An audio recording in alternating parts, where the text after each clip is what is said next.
মা রোজ রোজ আমাকে খাওয়ার পর দুপুরবেলা ঘুম পাড়িয়ে দেয়। আমি আজকে কিছুতেই ঘুমাবো না। আমি এখন পুতুল নিয়ে খেলবো, কি মজা কি মজা, আমি এখন পুতুল নিয়ে খেলবো, কি মজা। একটু নেই, তোকে না বললাম ঘুমোতে? দেখি তোর হাতে কি, তুই সেই পুতুল নিয়ে খেলছিস। ঘুমো বলছিস, শিগগিরই ঘুমো, আগে ঘুমো বলছি।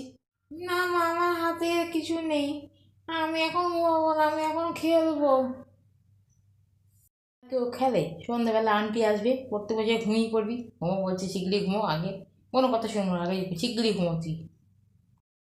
ঠিক আছে, যাচ্ছি, ঘুমোতে যাচ্ছি।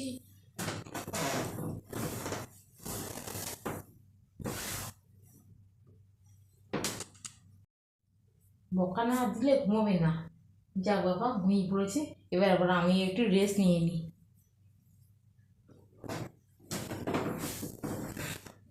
আচ্ছা, আমি এখন কি খেলবো? আমি বরং এখন দিদিমণি দিদিমণি খেলবো।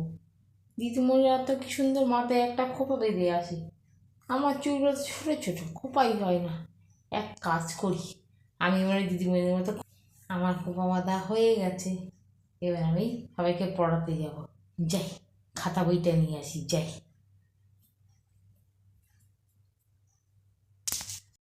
সবাই বলো, A for apple, B for ball. কি রে, তুই ঘুমোসনি? তুই আবার উঠে পরে খেলছিস? দাঁড়া দাঁড়া, আজকে তোকে দেখাচ্ছি মজা। আরে মা উঠে পড়েছে, এক্ষুনি তো বউকে, আমি তাড়াতাড়ি পালাই বাবা।